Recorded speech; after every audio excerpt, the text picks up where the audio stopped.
오늘따라 마음에 더 너무 큰 감사가 있더라고요. 날씨가 너무 더웠잖아요. 너무 더웠는데 하나님께서 이렇게 시원한 또 이런 예배당에서 예배를 드릴 수 있도록 이렇게 모든 것을 다 갖추어 주시고 이렇게 예배하게 하심이 너무 감사했고, 또 이제 제가 유치부 목사로 있는데 우리 유치부 선생님들이 정말 잘 도와주시거든요. 너무너무 열심히 잘 섬겨주시는데 이렇게 다 갖추어진 이런 환경에서 우리 선생님들과 함께 아이들과 예배드릴 수 있다는 게 오늘따라 되게 더 감사하게 느껴지는 주일이었습니다. 이 시간에도 제가 카리스 이 찬양단 이렇게 찬양 함께 할 때 너무 마음에 큰 은혜가 있었습니다. 계속 늦게까지 남아서 봉사하시는 우리 성도님들 덕분에 항상 행복하게 예배 드릴 수 있는 것 같아서 감사합니다. 여러분, 대관람차 타보신 적 있으세요? 이렇게 엄청 커다래가지고 천천히 이렇게 통 같은 거 이렇게 있어가지고 다 아시죠? 대관람차는 이제 천천히 한 바퀴를 돌면서 풍경을 볼 수 있게 만들어 놓은 차인데요. 지난 5월에 가족들하고 여행을 갔다가 대관람차를 탔습니다. 근데 사실은 정말 타고 싶지가 않았어요. 저랑 저희 남편은 되게 무서워하거든요, 대관람차를. 너무 안 타고 싶었는데 아이들이 제발 타자, 타자 너무 졸라서 탔습니다.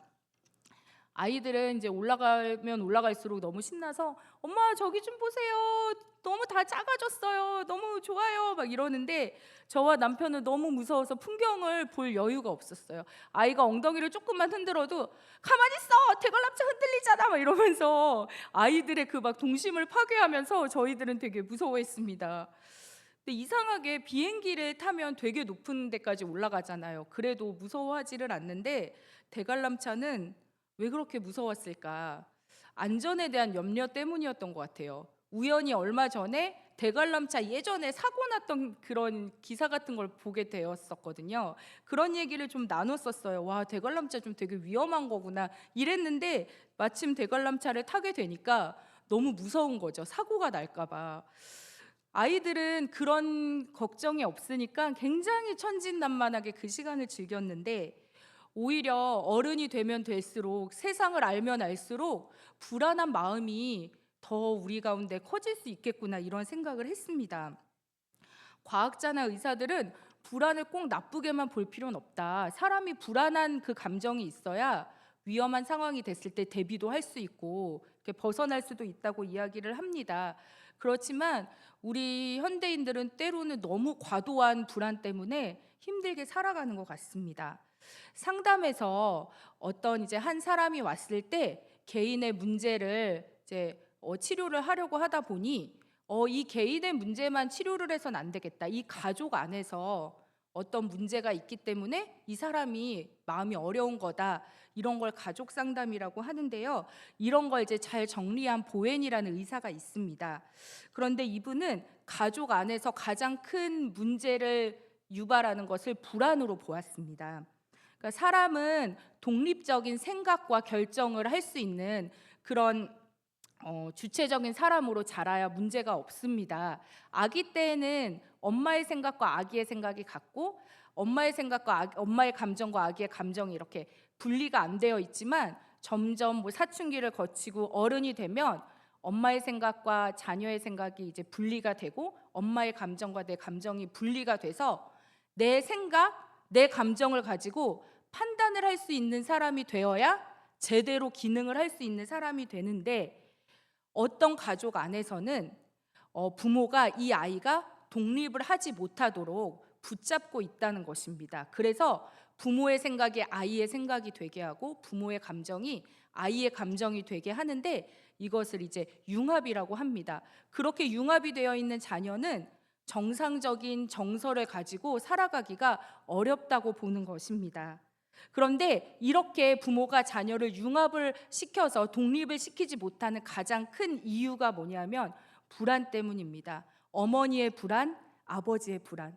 그런데 이 세상의 그 어떤 부모도 나는 우리 자녀를 독립시키지 않을 거야. 나는 우리 자녀가 정서적으로 문제 있게 크게 만들 거야. 나는 우리 자녀를 융합시킬 거야 하는 부모는 없습니다.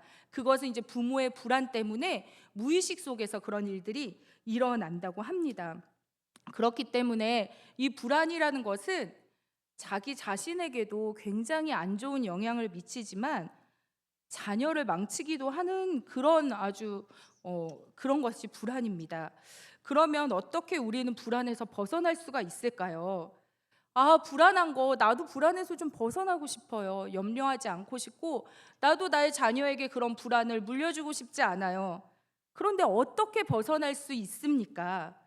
세상은 불안이 우리를 망친다는 것은 알려주지만 어떻게 그 불안에서 벗어날 수 있는지 그 해답은 쉽게 주지 않습니다. 이 해답은 하나님만이 주십니다. 우리에게 만약에 확실한 것이 있다면 우리는 불안하지 않을 수 있을 것입니다. 이 대관람차는 반드시 사고가 나지 않고 한 바퀴를 돌고 목적지에 도착할 거야. 그게 100% 확실해. 그렇다면 불안하지 않고 풍경을 감상할 수 있겠죠. 하지만 불확실하기 때문에 불안한 겁니다. 사고가 날지도 몰라, 흔들릴지도 몰라. 만약에 우리가 불안을 해결하기 위해 불확실한 세상 속에서 그 불안을 해결할 것을 찾는다면 우리는 찾을 수 없습니다. 세상은 우리를 점점 더 불안하게 만들 것입니다. 해마다 사건, 사고가 터집니다. 큰 사고들도 있었죠. 세월호나 이태원 참사 같은 그런 사고들도 있었습니다. 그런 일들을 맞닥뜨릴 때 최근에는 홍수로 인해서 인명피해도 있었고요. 슬프기도 하지만 불안하기도 합니다. 나에게도 닥칠 수 있는 일인데, 나의 자녀에게도 닥칠 수 있는 일인데 우리의 미래가 불확실합니다. 어른들은 노후 대비를 생각하면서 불안합니다. 청소년들은 학업이나 진로에 대한 불안, 청년들은 취업이나 결혼에 대한 불안을 안고 살아갑니다. 그렇기에 불확실한 세상 속에서 평안을 찾고자 한다면 마침내는 실패하고 말 것입니다. 그러나 절대로 변하지 않을 확실한 것이 있다면, 그것에 내 믿음을 가진다면 우리는 비로소 평안할 수 있게 될 것입니다. 믿음이 없었던 이스라엘 백성들은 늘 불안했습니다. 유목민이었던 이스라엘 백성들이 가나안 땅에 들어가자 농사를 지어서 살아야 하는데, 농경사회인 가나안에서 농사라는 것은 내 노력만으로 될 수 없는 것이잖아요. 아무리 내가 땅을 파고 씨를 뿌려도 비가 오지 않거나 홍수가 나면 농사는 망하게 됩니다. 농경민에게 농사가 망한다는 것은 목숨이 걸린 문제입니다. 이스라엘 백성들은 농사가 망할까봐, 또 자녀를 많이 번식하지 못할까봐, 무엇보다도 자신의 주변들에 있는 그 많은 민족들에게 공격을 당할까봐 늘 불안했습니다. 믿음이 없어진 이스라엘 백성들은 그 불안을 세상에서 해결하고자 했습니다. 가나안 땅의 사람들이 섬기는 바알과 아세라를 섬기면서 눈에 보이는 바알, 눈에 보이는 아세라 신을 섬기며 그들은 위안을 얻고자 했습니다. 그렇다고 여호와 하나님을 아주 버릴 수도 없었습니다. 그래서 그들은 어정쩡하게 우상과 하나님을 겸하여 섬겼습니다. 이스라엘 백성들이 가나안 땅에 들어갔을 때 여호수아 앞에서 맹세했습니다. 나와 내 집은 여호와 하나님만을 섬기겠다. 그러나 그들은 곧 그 맹세를 저버리고 실패의 길을 걸어갔습니다. 내가 해결하겠다는 것입니다. 내가 이 우상을 잘 섬기고 내가 노력을 해서 내가 이 불안을 해결해 보겠다는 것입니다. 불안은 사람들을 더 채찍질해서 무언가를 하도록 합니다. 그래야만 그 불안에서 벗어날 수 있다는 생각이 들기 때문입니다. 그런데 이런 모습이 오늘날 우리에게는 없을까요? 하나님을 믿는 백성인데 여호와 하나님만 잘 섬기면 되는데 왜 바알을 섬기고 왜 아세라를 섬길까? 왜 그렇게 하나님의 진노를 유발할까? 왜 그렇게 믿음이 없을까? 구약 성경을 읽으면서 너무 답답한 마음이 들지만 어느 순간 그 답답한 이스라엘 백성들의 모습을 나도 가지고 있는 것을 보고 있습니다. 분명히 하나님께서 나와 함께 하신다는 생각에 찬양하고 감사했었는데 어느 순간 불안이 밀려와 하나님이 아닌 다른 것에서 해답을 찾으려고 할 때가 있습니다. 이스라엘 백성들은 너무나도 자주 실패했지만 그런 중에도 우리에게 강력한 믿음의 도전을 주는 사람들이 있었습니다. 모두가 믿음에 실패하고 불안에 휩쓸려 이리저리 갈피를 못 잡은 것 같이 보여도 그런 조류에 휩쓸리지 않고 분명한 믿음을 가지고 하나님을 기쁘시게 한 사람들이 있었고, 우리는 그런 믿음의 선진들을 보며 용기를 얻고 또 붙잡힘을 받습니다. 제가 아이를 낳고 키우다 보니까 더욱 위대하게 다가오는 믿음의 여인이 있습니다. 사무엘상에 나오는, 너무나도 우리 성도님들이 잘 아시는 사무엘의 어머니 한나입니다. 사무엘은 하나님께서 쓰시고자 선택하신 위대한 선지자고 마지막 사사였습니다. 계속되는 이스라엘의 실패 속에서도 하나님은 이스라엘을 포기하지 않으시고 하나님의 언약을 이어가셨는데요. 하나님께서 일을 하실 때는 꼭 사람을 불러서 세워 일을 하십니다. 사무엘은 그렇게 하나님께 선택받은 위대한 종이었습니다. 몇 주 전에 어린이들과 예배 드릴 때 에베네셀의 하나님에 대한 본문을 설교를 했었는데요. 설교 준비하면서부터 벌써 가슴이 좀 뭉클했습니다. 이스라엘 백성들은 항상 하나님 앞에 반역을 많이 했었는데, 특히 이 블레셋하고 전쟁을 할 때 하나님의 법궤를 부적처럼, 미신처럼 생각을 했습니다.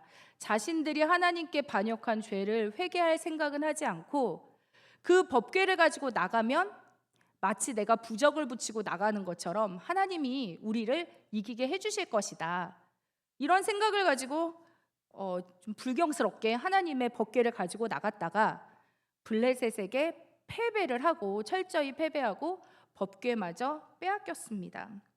그러나 이 이스라엘 백성들이 사무엘을 중심으로 모여서 미스바에서 회개하며 하나님 앞에 돌이키고 기도를 하게 됩니다. 하나님께 다시 돌아오는 예배를 드리는데, 그때를 노리고 블레셋이 이스라엘을 쳐들어오게 됩니다. 그런데 늘 하나님을 그냥 우상처럼 생각했었던 그 이스라엘 백성들이 이번에 회개하고는 돌이키는 마음으로 사무엘에게 자신들을 위해 간절히 기도해달라고 합니다. 하나님만을 의지하겠다는 것이지요. 사무엘이 간절히 기도했을 때 하나님의 도우심으로 이스라엘은 크게 승리하고 그곳에 돌을 하나 세웠습니다. 그리고 에벤에셀이라고 했습니다. 도움의 돌, 하나님께서 우리를 도우셨다는 뜻입니다.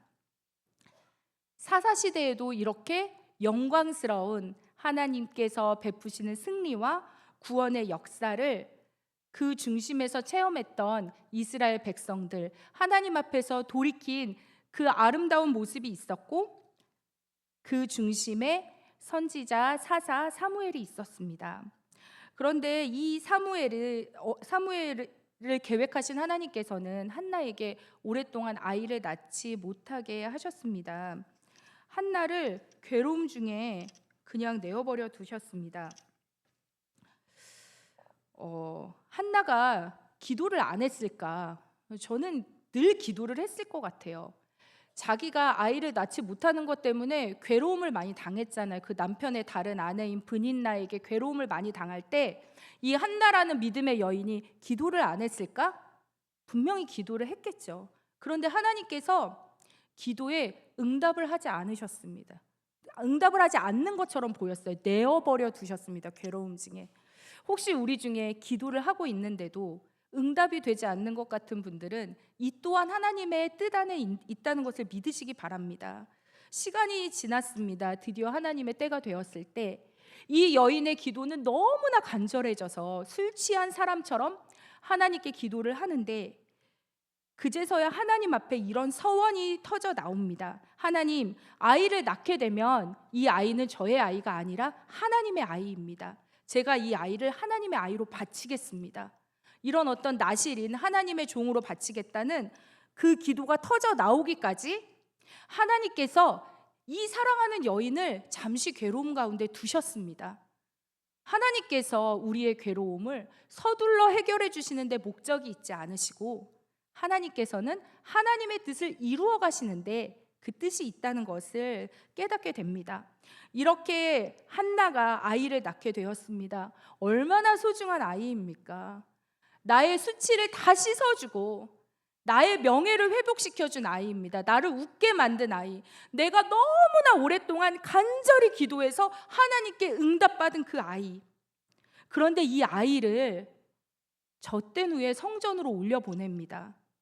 젖된 후라는 것을 이제 보통 이스라엘에서는 3년 정도라고 합니다. 3년 정도 젖을 이제 먹이는 기간이라고 생각을 한대요. 그러니까 만 3년. 그러니까 우리나라 나이로 하면 4살. 4살짜리 애기 아시죠? 4살짜리. 너무 애기잖아요. 이 4살짜리 아기를 성전에 이렇게 보냈어요. 보내고 자기는 성전에서 한참 걸어서 이제 갈 거 아니에요. 자기 집에 그렇게 돌아갔는데요. 이 성전에 누가 있습니까? 아주 나이가 많은 제사장이 있고 아주 인격적으로도 문제가 심각한 그 제사장의 두 아들 홈니와 비느하스가 있습니다. 그리고 그 성전에는 이 4살인지 확실치는 않으나 4살 정도라고 했을 때 4살짜리 아기를 전담으로 돌봐줄 보모가 없어요. 우리 아기 좀 맡아주세요. 우리 아기 되게 어려요. 성전에서 우리 아기 혼자 잘 못 지내요. 우리 아기 밥 좀 먹여주시고요. 하루에 밥은 한 4번 정도 먹을 거예요. 간식 좀 주세요. 이렇게 맡길 사람이 없습니다. 누가 이 아기를 전담해서 맡아줍니까? 그 성전에는 제사장과 제사장의 아들들과 성전을 섬기는 봉사하는 사람들이 있을 뿐입니다. 그곳에 나의 목숨과도 같이 소중한 아들을 두고 왔습니다. 하나님에 대한 확실한 믿음이 없었다면 한나는 절대로 사무엘을 거기 두고 와서 발을 뻗고 잘 수가 없을 것입니다. 이 아이를 어떻게 성전에다 맡겨? 이 아이 하나님이 주신 아이인데 내가 한 12살 될 때까지는 끼고 키우는 게 나아. 그게 하나님 뜻일 거야. 내가 비록 아이를 드리겠다고 기도했지만 지금 맡기는 거는 너무 어려. 하나님이 그걸 원하시지 않을 거야. 이렇게 합리화를 할 수도 있잖아요. 어머니의 마음으로. 그러나 한나는 그렇게 하지 않고 하나님과의 약속을 지켰습니다. 저 같았으면 너무 불안했을 것 같아요. 왜냐하면 저는 제가 불안이 많은 사람인지 잘 몰랐는데 자녀를 낳고 키우다 보니까 두 가지를 알게 됐습니다. 나에게 가장 소중한 것은 자녀들이라는 것과 그렇기 때문에 나의 불안이 머무는 곳이 자녀들이라는 것을 알게 되었어요. 여러분들은 가장 소중한 것이 무엇입니까? 나의 불안이 있는 곳이 내가 가장 소중한 것이라는 생각이 듭니다. 소중한 것을 잃어버릴까 봐, 소중한 것이 다치거나 막 어떻게 될까 봐 불안해지는 거죠. 저는 하나님께서 부르셨을 때 나의 미래도 나의 진로도 결혼도 나의 모든 거 물질적인 것도 다 하나님께 맡기겠다고 이제 호언장담을 하고 하나님을 따랐는데요. 최근에 이제 제가 느끼는 이 간증이랑 이제 해서 이 설교를 준비하게 됐는데 최근에 제가 느낀 것은 자녀들에게서만큼은 내가 불안함이 많이 있었구나. 그것을 알게 되었습니다. 아이들이 다칠까, 잘못될까, 순간순간 불안한 마음이 드는 것입니다. 예전에 성경학교를 할 때 애가 무슨 물품이 없어가지고 그 아이 부모님께 유치부였는데 전화를 드렸어요. 어머니, 누구누구 어머니 했더니 그 어머니 목소리가 왜요? 왜 전화하셨어요? 우리 땡땡이 무슨 문제가 큰일이 났나요? 막 이렇게 막 너무 그 한마디 인사에 너무 막 깜짝 놀라시는 거예요. 그러니까 불안하신 거죠. 애를 그 유치부 성경학교에 맡겨놓고 엄마가 옆에 없으니까 우리 땡땡이가 혹시 다칠까 막 불안한 중에 이제 교역자가 전화하니까 얘가 큰일이 났나 보다 하고 막 목소리가 막 너무 깜짝 놀라시는 목소리여가지고 제가 아무 일도 없습니다. 땡땡이 준비물 그것 때문에 전화 드렸습니다. 이렇게 이제 말씀드렸던 기억이 있는데요. 저는 그 어머니의 마음이 너무 이해가 되는 거예요. 왜냐하면 저도 그런 불안이 좀 있었던 것 같습니다.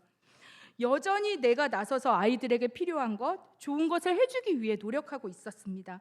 마치 농사를 잘 짓기 위해서 스스로의 힘으로 무언가를 해보려고 애쓰는 사람처럼 자식 농사를 성공하고 싶어서 애쓰고 있는 저의 모습을 발견했습니다. 자녀를 위해 기도를 하지 않겠습니까? 제가 기도를 하지요. 하나님, 우리 아이들 제가 세 명이 있는데 아이들이 이름 부르면서 우리 아이들 이렇게 해주세요, 저렇게 해주세요, 우리 아이들 미래를 이렇게 해주세요. 늘 기도를 합니다. 그런데 이제 몇 주 전에 하나님께 구하는 기도를 하고 있었습니다. 그런데 마음속에서 이런 하나님의 음성이 들리는 듯 했습니다.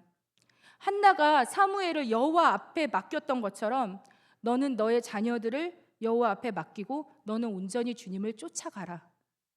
제가 마음으로 뭔가 자녀들을 붙잡고 있었던 거예요. 뭔가 제 마음속에 너무 소중하니까 불안한 마음을 가지고 자녀들을 키우고 있었던 것입니다. 제가 처음에 말씀드린 보엔이라는 사람이 쓴 책을 읽으면서 저는 제 마음에 부모로서의 불안이 있다는 것을 깨달았습니다. 그리고 그 불안은 절대로 아이들에게 좋은 영향을 미칠 수 없다는 것도 깨달았습니다.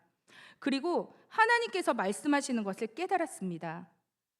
참된 믿음은 나의 가장 소중한 부분을 하나님께 온전히 맡겨드리는 것이라는 것을, 그렇게 수도 없이 듣고 알고 있었던 부분인데 나도 모르는 사이에 그것을 하지 못하고 있었다는 것을 말입니다. 그래서 저는 하나님께 다시 기도를 드렸습니다. 하나님, 저는 이 아이들을 제 힘과 노력으로 잘 키울 수가 없습니다. 저는 그런 능력이 없습니다. 이 자녀들은 하나님께서 저에게 잠시 맡겨주신 아이들이며 하나님의 자녀들입니다. 한나가 그 어린 사무엘을 믿음으로 주의 성전에 보냈던 것처럼 저도 이 아이들을 하나님의 손에 맡겨드립니다. 하나님께서 아이들의 목자요 인도자가 되어 주십시오. 전에도 이 비슷한 기도를 하기도 했었지만 정말 형식적으로가 아니라 진짜 제 마음의 진심으로 하나님 앞에서 결단의 기도를 드렸습니다. 그리고 다음 날 저희 큰애가 중2거든요. 북한군도 무서워한다는 중2인데 이제 사춘기가 되면서 교회를 되게 억지로 나가고 있습니다. 아빠 따라서 어른 예배도 드리기도 하고 막 억지로 입이 이만큼 나와서 가는데, 그런 것도 저에게는 또 근심이고 불안이었습니다. 그 다음날 교회를 가기는 가지만 억지로 갔던 그 아이가 이런 말을 합니다. 엄마, 하나님께서 나를 보고 계시나 봐요. 이러저러한 일들이 나한테 있었는데 하나님께서 주시는 사인인 것 같아요. 진짜 이런 표현을 썼어요. 이제 교회 열심히 잘 나가보려고 해요. 공부도 열심히 하려고요. 아이의 이 결심은 순간의 결심이고 무너질 수도 있겠죠. 그러나 제가 하나님께 모든 것을 맡겨드린 다음 날 아이에게 들은 이 말은 하나님께서 주신 응답으로 들렸습니다. 제가 저의 입장에서 아이가 가장 소중하다고, 그래서 하나님께 맡겨드려야겠다고 말씀을 드렸지만, 여기 계신 우리 성도님들에게 근심이 되는 부분, 염려가 되는 부분, 불안이 생기는 부분은 다 다를 것입니다. 그러나 그것이 무엇이든 믿음으로 맡겨드리면 하나님께서 책임지십니다. 한나는 사무엘을 하나님께 드렸습니다. 사무엘은 어렸을 때 세마포 에봇을 입고 여호와를 섬겼습니다. 즉 성전에서 봉사하는 직무를 맡았다는 것입니다. 학자들은 사무엘이 여호와를 섬기기 시작한 때를 약 12살 정도로 보고 있는데요. 그 이후로 사무엘은 집에 돌아오지 않고 계속 하나님을 섬겼을 것입니다. 젖된 후에 자신의 가장 귀한 아들, 분신 같은 존재인 사무엘을 여호와께 드리고, 한나는 매년 제를 드리러 남편과 성소에 올라갈 때마다 한 번씩만 사무엘을 만났습니다. 평생 그 귀한 아들의 재롱을 본다거나 아이와 함께할 수 있는 귀한 시간을 한나는 하나님께 모두 다 바쳤습니다. 그런 한나에게 하나님은 너무나 귀한 선물 두 가지를 주셨습니다. 하나는 한나가 직접 키우지 않았지만 하나님께서 사무엘을 이스라엘의 위대한 지도자로 잘 키워주셨다는 것이고요. 또 하나는 엘리 제사장이 축복한 대로 한나는 사무엘을 대신한 아이들을 낳게 되었는데 세 아들과 두 딸을 낳게 하셨습니다. 한나는 약속대로 하나님께 자신의 가장 소중한 존재를 드렸고, 하나님께서는 한나에게 분이 넘치도록 축복하셨습니다. 믿음대로 사는 삶은 분명 하나님께서 기뻐하시는 열매를 맺게 되어 있습니다. 하나님을 믿었는데 배신을 당하는 일은 결단코 없습니다. 당장은 외롭고 힘들 수 있으나 반드시 하나님께서 주시는 선한 열매를 보게 됩니다. 우리에게 가장 소중한 것은 무엇인가요? 그 소중한 것을 잃어버릴까 봐 혹시 불안하지는 않나요? 만일 내 마음속에 불안이 있다면 그 이유는 무엇일까요? 마지막으로 베드로전서의 이 말씀으로 마치고자 합니다. 여러분의 모든 염려를 다 하나님께 맡기십시오. 하나님이 여러분을 보살피고 계십니다. 기도하겠습니다.